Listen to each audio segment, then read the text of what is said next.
This is the Simply Love Jesus podcast, where we explore life and faith through the lens of one question, which is, what does it mean to simply love Jesus? My name is Caleb, and I am joined with our co-hosts for the evening, Mr. Griffin Stewart, Mr. Jacob New, and Mr. Mike Mays. What's up? Hello. Yo. We are in the midst of a crazy season right now because our world is being attacked by a virus, and it's something that, I've never experienced anything like this before. I don't think our world has experienced anything like this before. So everything is very different. I wonder how people will think about like this time we're going through. Like, how will they read about this in the history books? Like, are we making history right now? Is this like a thing in history books years from now that people will talk about? I'm sure we are. It's just weird to think that like when I have like grandkids or something, I could be like, oh yeah, I didn't get a walk in my graduation because it got canceled because of global pandemic, you know? Yeah, it's so weird because it's more dangerous for those who are older. But I think what makes it incredibly dangerous is the fact of how, like, you won't know you have the virus until 2 weeks after having the virus. And I think that's crazy. The scary part. The sad part is there is like a lot of people that are being affected by this. I know a friend of mine whose grandmother just passed away from the virus. It's very unfortunate. We have to do what we got to do, which is why we're literally quarantined. Like, I am doing all of my work from home, which, would be great under different circumstances. I know you guys don't have school, so do you know what's the latest update for school? We're online for the rest of the year, so pretty crazy not being at school. Yeah, same here. All online. As of right now, my school hasn't really made an affirmative we're done with school, but I think we're like 90% just going to be done for the rest of the school year. Yeah. Well, what do you guys been doing for fun during this time? Have you guys been having fun, or you guys just doing homework? Or I don't even like. What's your world like now? For me, a lot of Xbox, a lot of homework. Trying to think what else. Oh, my family's watching like the Harry Potter movies in order, so that's kind of fun because my sisters Harry have never Potter seen them binge before. watching. Got it. Yeah, dude, it's kind of like movies, video games, food. Bro, food's getting limited though. It's kind of annoying, like, not being able to go anywhere. I don't know. It's been good though for the most part, at least for my part. I don't know about New and Griffin, but. New, what about you? No, that's same here. Video games, movies, Netflix, a little bit of reading, not as much as I should be, but yeah, same here. Yeah, I kind of came into this quarantine thinking this is like a perfect opportunity to like restart and like get into a new routine and stuff. So I've been trying to focus on like reading a lot and working out and reading the Bible especially, and that's been literally the hardest part about this. But it's been relaxing. It's also been really boring and kind of driving me crazy a little bit. Dude, it is so much harder to read the Bible now for some reason. Whenever you have time. Jesus is never going to be convenient. That's so facts. Dude, it's spiritual warfare, bro. Like, the devil doesn't want you to read the Bible. Yeah, it doesn't matter how much free time we have. The Bible will always be the challenge. It's trying to read your Bible and being disciplined enough to get into the Bible, and that will always be a discipline to push against our natural nature and to actually sit down and read our Bible. But reading our Bible and sitting back is part of rest, which is kind of what we talked about 2 weeks ago, or a couple weeks ago, 4 weeks ago, 3 weeks ago, something like that. We talked about rest, and yeah. That was a long time ago. That was the last episode I was on, I think. Yeah, it felt like a long time ago. 2 weeks have gone by. Has it been 4 weeks? Yeah, because we missed a week, and then the week after that, I did the episode on the third checkpoint step thing to Simply Love Jesus, and then last week we featured a message that Griffin gave last year. Just because in the midst of all this craziness with the coronavirus, we've all been kind of scattered, so it's kind of been hard to rally everything together. And I've been super busy because our church, with all this, we had to stop meeting together in church, so we all had to sit down and figure out what in the world are we going to do. So then, just moving forward with that, and goodness gracious, it's all been crazy.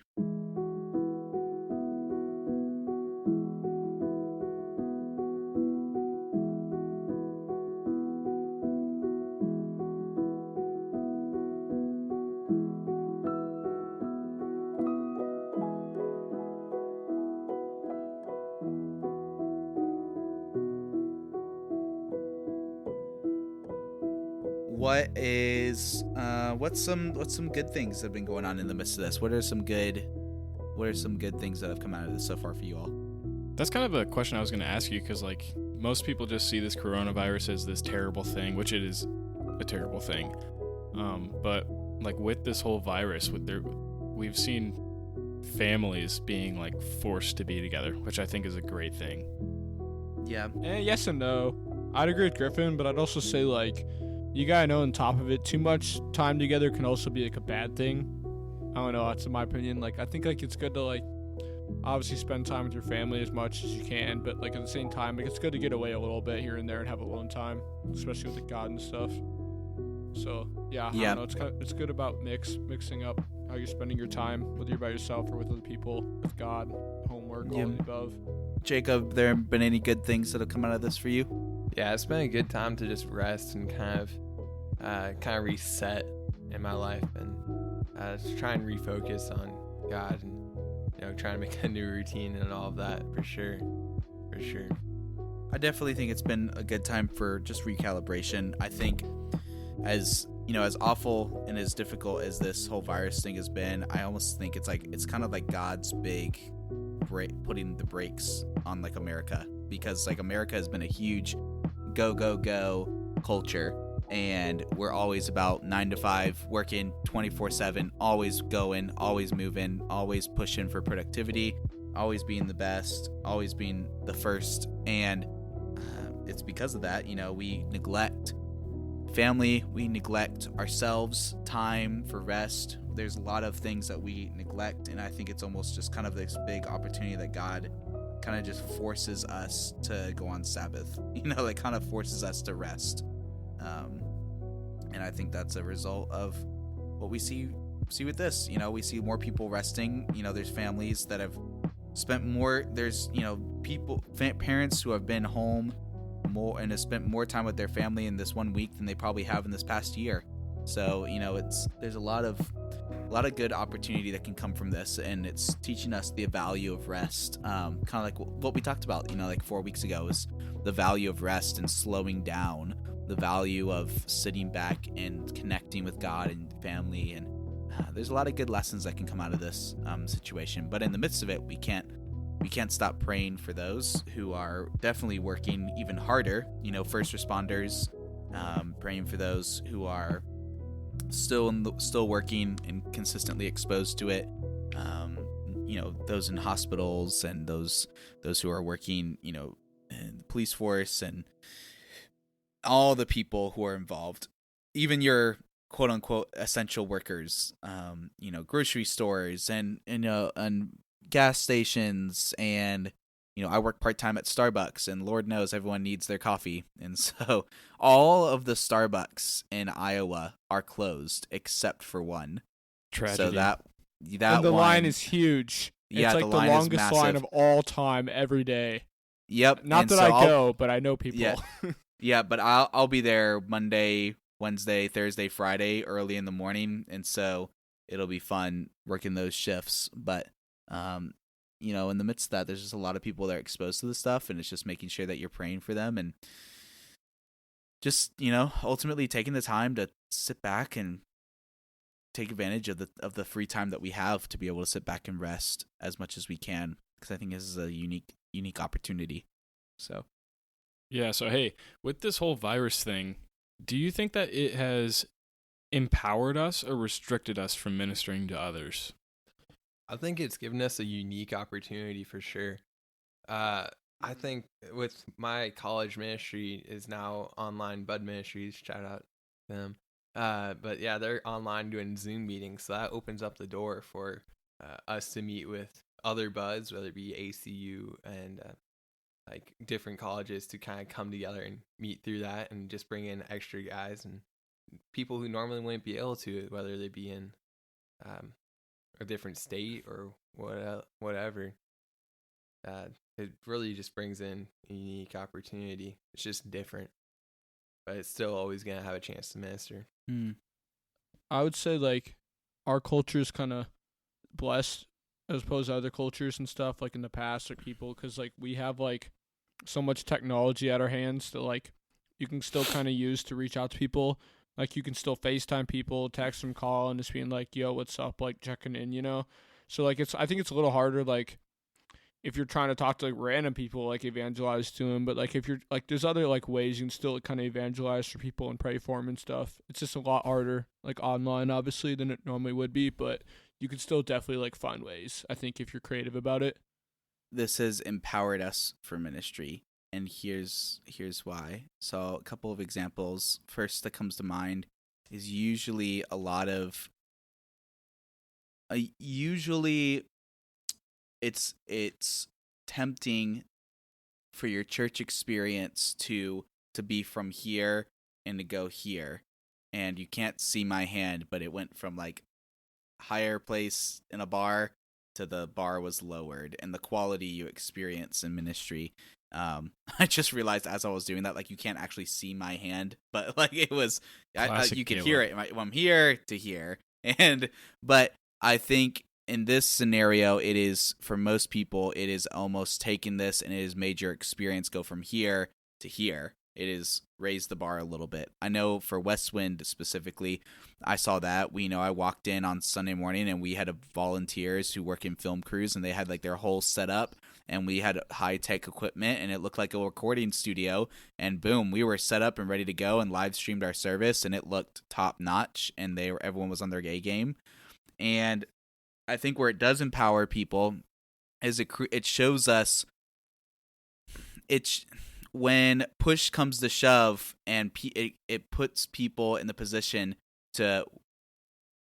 I think more people have invited people in their own way through this. Like, I think we become so complacent in the way that we do ministry, at least congregationally. Like, most people become complacent in the way that they do church. And I think when push comes to shove and you're now shoved into this corner, it kind of makes people be a little less afraid to start just sharing. It's like just like putting it out there and just inviting people, and like share it to my Facebook and send it to my friends and say, whatever. It's the opportunity is out there. And I think these opportunities create more empowerment to just do ministry when you're just, when push comes to shove, you're just like, all right, I'm just going to do it. I'm just going to share it. I don't even, this is a clean slate. What can possibly go wrong? I'm just going to share it. Just why not?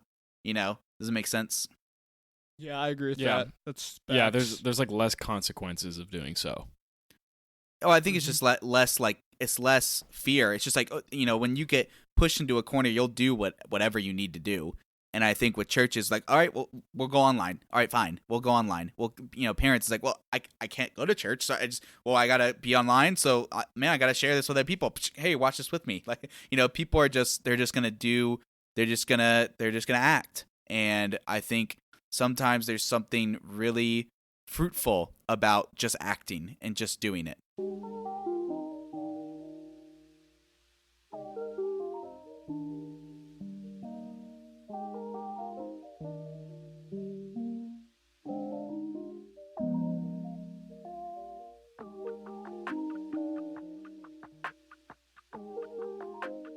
I think there's time and a place where that is fruitful, and I think this is one of those times where it's just invite someone, just share it to your Facebook, just share it to your Instagram, just start streaming. Doesn't matter. You're just trying to put exposure out there for it, and I hope to see that bleed over when this all fades away and this is all said and done. I hope that kind of mentality bleeds over into how people will now interact with each other, and I think by the end of this, people will hopefully be more bold to talk to other people, and in fact be way more apt to talk to their neighbors and to talk to their, I met someone in the drive-thru when I was working at Starbucks, and I was like, how's this affect, like, what have you been up to lately? He was like, man, I just met my neighbor for the first time in 5 years yesterday. Like, I haven't met my neighbor in 5 years. I just met him for the first time yesterday because, that social distancing thing gets the best of you. You just got to talk to someone.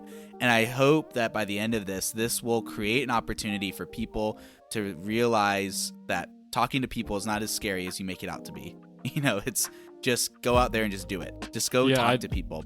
I definitely agree. Caleb, do you think in any way that the coronavirus has restricted us? I think it has restricted us, but I think the ways that it has restricted us made us realize how much opportunity we had before. Like, you don't realize how much Yeah. you can do until it's taken away from you. And so I think it hasn't restricted us. It's merely exposed how much opportunity was there without us even knowing it. I kind of agree with you. I think in some ways it has empowered us to do more things, as in like more exposure for the church and stuff. But I think one of the biggest ways that it restricts us is it kind of takes away that personal connection with other people. You know, instead of walking into a church and greeting But the other problem people, is we know that personal connection's coming back, and we all know everyone's looking for it. Everyone's waiting for it. So it may feel restrictive right now, but it's kind of like you're building some pressure in a balloon. You're filling up a balloon with some air right now. And you best believe, man, when that comes back and everyone's able to socialize, boom, like everyone is going to be craving social connection. What an opportunity to start inviting people to connect with others. So you're not only thinking it empowers us right now, but you're thinking it empowers us more after we can get out of quarantine and stuff. Absolutely. That's where the biggest empowerment comes from, you think? Yes, absolutely. Because the whole way, the way I think of this is, yes, it does help us gain more exposure, but it's not as effective.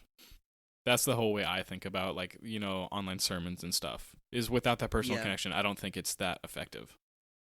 Well, what makes church effective? The people, for sure. The people. I think it's community. Yeah. So why does it make a sermon more or less effective if your most effective component is the community? And you can have that whether you're in person or not.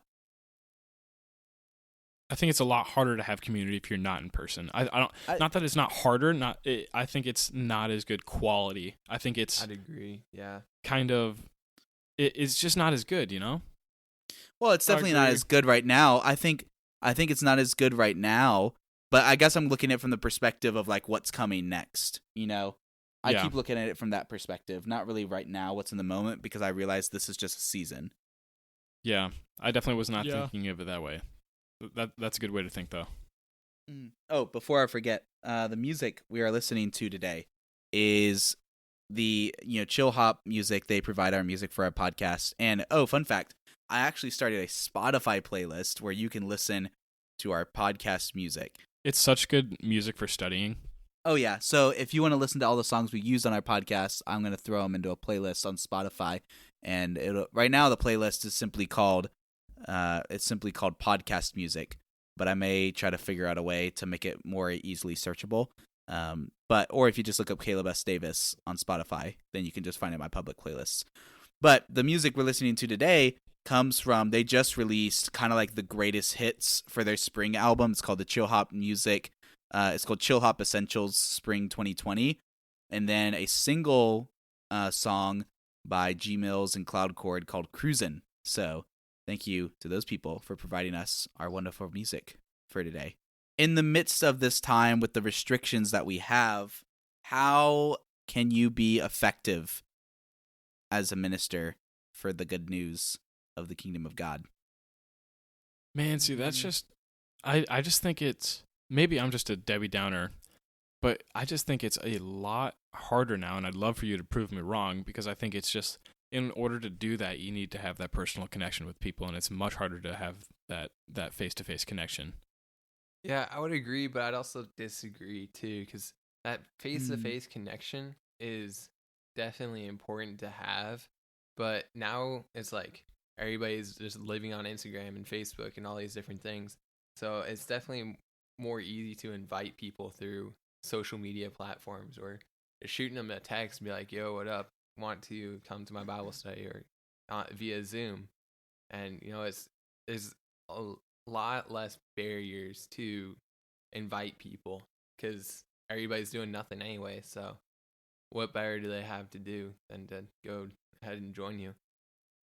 You have more of an opportunity to minister now, because right now we have an unprecedented opportunity, and that is I knew you would say that. Well, yeah, so we have an unprecedented opportunity, and that's the fact that every single person is going through the exact same thing right now. You have honed in on a simple tension that everyone is dealing with right now.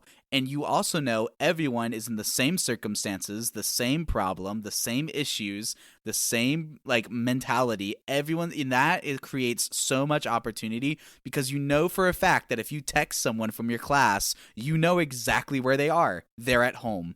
And you know what they're probably doing at home? Wishing they were out with other people, wishing they had someone to connect with, wondering why no one has talked to them yet. Why does nobody reaching out? Why, whatever. They're asking those questions in their head. Now, if you think of that person, wow, what an opportunity to just like, you have so much opportunity at your disposal. You could text 20 people a day and just say, hey, I was just thinking about you. How can I pray for you? Hey, I was reading this verse today and made me think of you, and I wanted to share with you my thoughts on it. Hey, like we're doing this. Hey, we're doing that. Hey, here's this video. I was just thinking about you. Call them on the phone and say, hey, can I like FaceTime you and see how you're doing? Like so much opportunity because you know everyone has the same problem right now, and with a big problem comes a big opportunity.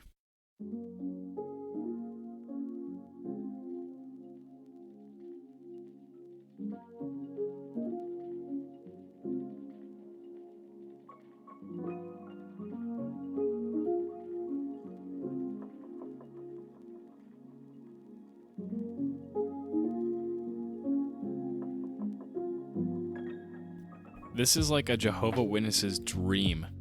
Because they know where you're going to be. This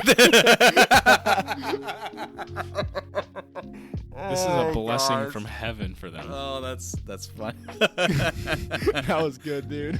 That was funny. Oh my goodness, that was funny. So, I mean, do you guys ever remember that movie, Robots? Oh shoot! Yes, is that the but one I don't where... remember I don't remember what happens. I just remember the movie. Robin Williams. It's about a robot guy who wants to be an inventor, and he goes to Robot City to be the inventor. Oh, yeah. Okay, do you remember the big quote that Big Wheel would say? The big robot. He had this big famous quote that he would say. No. Not at all. It was see a need, fill a need. You see a need, fill a need. That was the big quote. It's been so long since I've seen that movie, dude. Such a good movie. You should go back and watch it. You remember every line of every... Is that a Disney movie? No, it's not. But it was it's DreamWorks. But it was a really good movie. But no, it's see a need, fill a need, and I think that is what this creates. This creates the opportunity. There's a big need. Everyone has the same need. You know exactly what everyone's need is. You know exactly how everyone is feeling, and you get to now fill that need and then present the opportunity with community and present that as an opportunity to invite others in so that they can see that they're missing out on something if they don't have Jesus, because they see that you have community unlike any other community they've ever seen. So yeah, that's good. I agree with that. I didn't even think of that before you said that, but that's honestly a really good way to put it, I'd say. I just can't get over the fact that I just don't think it's that. Yes, I think it's effective, but I just don't think it's as effective as it would be if we didn't have this whole quarantine thing going down. Why? Am I wrong in saying that? Why would it not be as effective? Just because I know I would be a lot more effective in impacting somebody's life if I could take them out to coffee instead of just having them on a FaceTime call. You know? Maybe, but do they... Here's the question. If you took them out, if none of this had happened, if you had taken them out to coffee before, would they realize how special it was? Versus if you take them out to coffee when this is all over. Well, I have a combating question. How special would they feel if I just shot them a FaceTime call? I would think very special. If you said, hey, I'm calling you because I was thinking about you. And I wanted to know how you're doing. I was specifically thinking about you. You know, Micah, I would Jacob, feel special. I'm gonna need you to Griffin back me sent up me on one. this. Wait, so you guys think that if I said, "Hey, I've been thinking about you. I want to know how you're doing. Let me FaceTime you." Do you think Only if it's from you? Only if it's from you, okay, Griffin. whatever. I feel Do you so think that would honored. make you feel more special if I did that, or if I said, "Hey, let's go to coffee and talk. I've been wondering how you're doing." I would much rather have the coffee face to face. You can't really ever beat that, but in this time, it's almost like the equivalent with FaceTime. So okay, well, It depends on the person, dude. It depends on the person. It depends on 100%. the person, and it depends how you're saying it. Because, for example, if there's different ways you can spin that, because taking them to coffee, sure, would have been special before, but that's also when you had so much opportunity to do other things. Yeah, now you had opportunity. You could face some if you FaceTime them before, it wouldn't have been special. But if you FaceTime them now, in the midst of when they're probably connecting with a lot of people, but how many of them are going to hear, hey, I was specifically thinking about you, and since I can't take you out to coffee, I just thought I'd at least FaceTime you and hear how you're doing. Or you can, there's so many ways you can go about it, but like I feel like there's way more intentionality, and I think if right now, even it's something as a FaceTime call would be perceived as way more intentional, simply because we're all facing the same circumstances, and of all the people in the world that you wanted to check up on, you decided to check up on them. Like that speaks a lot of volume. Whereas right now you're restricted in the fact that you can't take them to coffee, but there's the knowing that the season is not going to be over, and in fact we're all going through the same circumstances, and since we're all going through the same circumstances, like everything you do can be intentional at this point. Yeah. I don't mean to play the devil's advocate, but I think this brings a really great discussion, because I think the reason why I think it wouldn't be as effective is because you could take somebody out to coffee or buy them lunch or do something else or do whatever you want, but like in this time, you're limited to only FaceTiming or only doing a Zoom call. Okay, well, then no, you're not. If you want to take it up a notch, you want to be more creative, write them a letter. When's the last time someone got a letter? Letters will mess someone up, dude. I wrote a letter to someone after they had a surgery, and I just wrote them a letter like, hey, I hope you get well. Like, I really appreciate you as a friend. And she read it in front of me and just started bawling. Mm. Yeah, write people letters, There's plenty. The restriction provides opportunity for creativity, and I think that's where the gold is the fact that because you're restricted, you now have opportunity to be creative, and I think that is where you have a lot of opportunity to be really intentional. Write them a letter, make them a gift, and send it to them. Send if you really want to spend some change on them, send them like an Amazon gift card and electronic gift card, and they can go buy something. Yeah, I think the thing that we can agree on is that it's not like what you do if you take them out to coffee or you FaceTime them. It's just the intentional pouring out, like, into your relationship with them. Yes, everything is effective if everything is intentional. It doesn't matter if you're getting coffee or something. It just matters if you're pouring your love into them and that they know that you care about them. Yeah, that and how you're doing it, like, depends. I really think it depends on the person, because like some people, if you're a people person, like I think they definitely enjoy coffee more. But like if it's someone who maybe like doesn't like going out very much and kind of like it's kind of like a homebody, like I feel like FaceTiming them would be more special to them. You know what I mean? Like honestly, I think it depends on who you're talking to, but I think both of them are like still really good to do. Like even if one is a little better than the other, like it's still good to reach out regardless, because most people never do. What are some ways that Scripture can speak into the certain hurdles and obstacles that we're going through right now, the circumstances we're in at this time? What are some ways that the Bible can speak into that?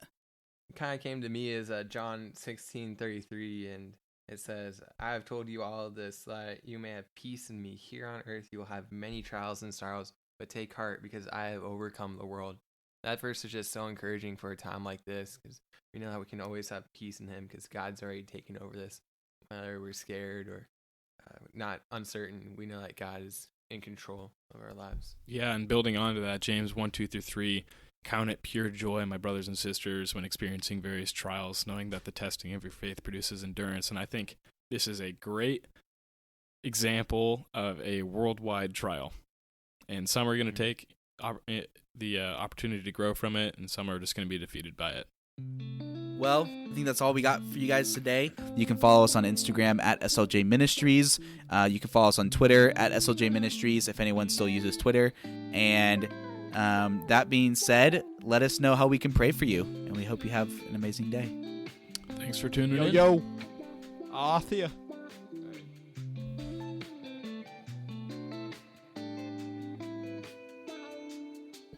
We good?